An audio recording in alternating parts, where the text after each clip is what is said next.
저는 국가물관리위원회 위원을 역임한 바가 있습니다. 특히 이제 간사위원을 했었기 때문에 관련한 국가 물관리 정책에 대해서 들여다볼 기회가 있었고, 이번에도 위원으로 참여하면서 주변의 전문가들의 도움까지 함께 받아서 그거를 제출한 바가 있습니다. 우리 최희천 팀장님께서 이미 이제 발표를 잘 해주셨던 것처럼 저희가 사고의 미호강 제방의 붕괴와 관련한 그리고 침수와 관련한 분야에 대해서는 소상하게 발표가 되어 있습니다. 그래서 그 이후에 대한 내용들을 좀 말씀드려보고 싶은데요. 팀장님께서 그렇게 얘기를 했습니다. 이 사안에 대해서 컨트롤 타워가 없었다 라고 얘기를 했습니다. 저는 이 부분을 조금 더 적나라하게 표현한다면 단 한 곳이라도 책임감을 가지고 작동이 됐다면 이 사고는 있지 않았습니다. 환경부, 금강위협청, 세종행복청부터 여러 단계, 그러니까 제방을 사전에 제방이 잘 유지되는지를 관리했어야 되는 단계, 그리고 그것은 이제 금강위협청의 일입니다. 그 다음에 세종행복청에서는 공사업체가 이걸 불법적으로 제방을 철거한 이후에 그리고 임시 제방조차도 규격에 맞게 복구를 했는지의 문제, 그리고 사고 당일과 그 즈음에서 청주시와 충북도가 그리고 또 업체가 자기들 역할을 하기만 했으면 이 문제는 절대 일어나지 않을 일입니다. 제방이 원래 있어야 될 제방보다도 2m 이상 낮았고, 그리고 물이 넘친 것은 자기들이 만들어낸 제방보다 기껏 12cm 정도가 높았기 때문입니다. 그 12cm 때문에 이 사고가 난 겁니다. 이 12cm를 막을 수 있는 가능성들은 앞뒤에서 굉장히 많았거든요. 그래서 단 한 군데라도 자기의 책임을 다했었다면 이번 사태는 나지 않았다는 것을 말씀드리고 싶고, 그렇다면 모두가 다 책임일 텐데 그 중에서 누가 가장 큰 책임이냐? 저는 치수와 관련해서 총괄 책임이 있는 환경부라고 생각합니다. 그리고 중대재해처벌과 관련해서도 환경부 장관이 특별히 저는 책임이 있어야 된다고 생각하는데 환경부 장관이 지금 빠져나가고 있습니다. 충북도와 청주시장의 역할도 물론 큽니다만은 환경부 장관이 엄청 설레발을 칩니다. 이번 사고 전에. 그래서 완벽하게 그리고 금강에 대해서도 현장을 조사해서 홍수 대비를 철저하게 했다라고 계속해서 발표를 하고 보도자료를 냅니다. 이런 과정들이 다른 기관들의 회의를 가져올 뿐만 아니라 시스템이 정상적으로 작동되는 데 있어서 기회를 놓치게 했다라고 생각합니다. 그래서 저는 이후의 수사 과정에서 환경부에 대한 책임이 좀 더 집중적으로 거론됐으면 좋겠다라고 생각합니다. 제 토론문을 꼭 글쓴 순서대로 정리하지 않고 말씀을 드린다면 그런 의미에서 저는 책임자 처벌이 대책의 시작이라고 생각합니다. 행정관료들의 무능과 무책임이 가장 큰 문제입니다. 이 부분은 철저하게 인재고, 그리고 체계적인 거짓말들, 체계적인 해태와 기만들, 이런 것들이 만드는 사고라고 보고 있거든요. 그래서 책임자에 대한 엄벌이 다음번에 사고를 막을 수 있는 가장 큰 대책이다라고 생각하기 때문에 저는 여러 지금 대책이 진상규명위원회 등에서 거론을 한 것처럼 책임자 처벌 문제가 이게 단순히 복수의 문제가 아니고 단순히 응징의 문제가 아니고 책임을 묻는 그리고 대책의 첫 단추로서 굉장히 중요한 의미다라고 생각하고, 저는 그중에서 특히 환경부에 대한 수사와 환경부에 대한 책임이 좀 더 커져야 된다는 말씀을 드리고 싶습니다. 그리고 또한 오늘 국회에서 지금 토론회가 이루어지는 것 자체가 굉장히 큰 의미가 있다고 생각합니다.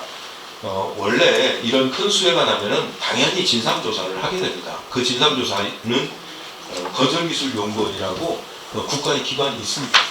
홍수 관련한 전문기관에서 당연히 해야 되는데 이번에는 조사를 하지 않았습니다.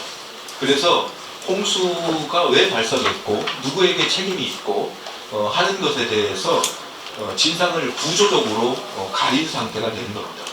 이런 일은 일찍이 없었거든요. 그래서 이 부분은 저는 국회에서 해야 될 역할이 많다라고 봅니다. 국정감사나 국정수사 이상까지도 국회에서 해주셨으면 좋겠다. 그리고 오늘 많은 의원님들께서 오셔서 진지하게 임해 주셨기 때문에 그 속에서 희망이 있지 않을까 이런 생각을 해봅니다. 다시 앞으로 조금씩만 말씀드리면은 저는 우리나라가 요즘에 기후 재난, 기후 위기 탓에 아주 익숙해져 있습니다. 무슨 사고가 나면 다 기상이변 때문이라고 생각을 합니다. 그런데 이번 사고는 기상이변 때문에 난 것이 아닙니다. 물론 비가 크기는 했습니다. 그래서 계획했던 홍수 양보다는 조금 넘었습니다. 하지만 우리나라는 여유고라는 게 있거든요. 그 제방을 쌓을 때 계획 홍수에 맞춰서 쌓는 게 아니라 그곳으로부터 2m를 높게 쌓거든요.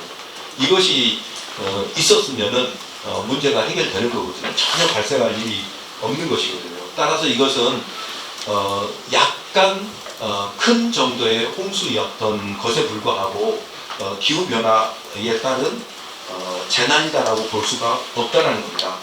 참고로 한번 제가 인용을 한다면은 이번 7월 13일부터 지난해 7월 13일부터 3일간 미호강 유역의 강수량은 약 500mm쯤 됩니다. 3일간 온 비가.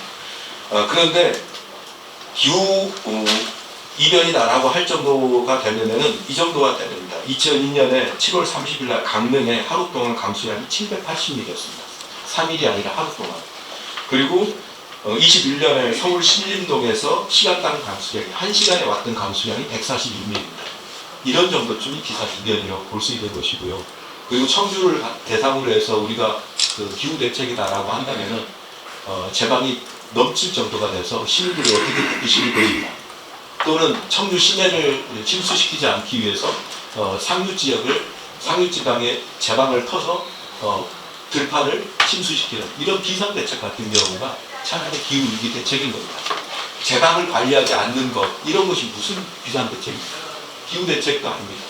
기상 이변에 따른 결과도 아니고 기후 대책을 지금 마련한답시고 지금 정부에서 준서를 다한다거나 더구나 환경단체가 준서를 반대했다고 주장하거나 이런 일들 같은 경우는 철저하게 사실을 왜곡하고 그리고 엉뚱한 마녀를 만들어내기 위한 조치이기 때문에 매우 극악한 일이라고 생각하고 이런 것들을 쓸어내는 것이 사회를 바로잡는 것이라고 생각합니다. 두 번째로는 저는 또 우리 분위기와는 약간 다를 수도 있는데 정부가 모든 재해에 책임을 져야 된다는 것 그리고 정부가 자기들이 대책을 다 마련했습니다라고 주장하는 것이 굉장히 위험하다는 얘기를 하고 싶습니다. 신림동에서 3부녀가 돌아가신 일이 있었잖아요. 21년에. 그때 그 옆집들이랑은 주변에 있는 이웃들이 구했습니다. 그러니까 정말로 큰 사고가 났을 때 위급한 시기에는 각각의 개인들이 판단 능력이 있어야 되고 이웃 공동체가 작동이 돼야 됩니다. 그런 기상이변 같은 큰 사고 나면 정부가 대책을 세워줄 수가 없습니다. 그 모든 경우에 해당해서. 따라서 시민들의 역할도 있고 그리고 정부의 역할에 한계가 있다는 것을 인정해야 됩니다. 그런데 마침 이것이 정부가 다 할 수 있는 것처럼 더구나 환경부는 이번에 자기들이 대책을 다 마련한 것처럼 주장했기 때문에 이런 사고가 발생할 수가 있는 것이죠. 그래서 모든 대책은 단계와 상황에 맞는 총체적인 사회의 대응 능력이 중요하다. 그런 의미에서 무조건 정부에게만 책임을 묻는 것만이 아니라 좀 더 겸손하게 또는 좀 더 모든 사람들이 함께 협력하는 대응 체제를 구축해야 된다는 것에 대해서 우리가 마음속에 가졌으면 좋겠다라는 것이고 마지막으로는 시설 중심 대응에 대한 의견인데요. 정부는 당장 댐을 짓겠다 그리고 준설을 하겠다라고 합니다. 댐이 없어서 이번 홍수가 난 게 아닙니다. 제방이 없어서 홍수가 난 게 아닙니다. 4대강 사업을 하면서 이명박 대통령은 그랬어요. 매년 4, 5조 정도의 홍수 피해가 나오는데 4대강 사업을 하고 나면 홍수 피해 안 난다라고 얘기했습니다. 그리고 예산이 안 들어간다고 했습니다. 근데 그때 연간 우리나라의 물예산이 10조 정도에서 20조로 늘었습니다. 그리고 나서 줄었어야 되잖아요. 물예산이 그대로입니다. 왜 그대로냐? 시설들이 늘어났기 때문에 그 시설을 관리하는 예산이 들었습니다. 그리고 그 다음에 더 위험한 것은 그 시설들이 부실하게 관리되기 때문에 이번처럼 사고가 나는 겁니다. 시설이 없는 것만 못한 형태로 시설이 만들어지는 것이에요. 그래서 지금 윤석열 정부가 무조건 준서를 해야 된다, 제방을 쌓아야 된다, 댐을 쌓아야 된다라는 것은 굉장히 위험한 일이고, 그리고 시민들 또는 시대의 흐름과 맞지 않는 길이다. 이런 부분들을 좀 더 이번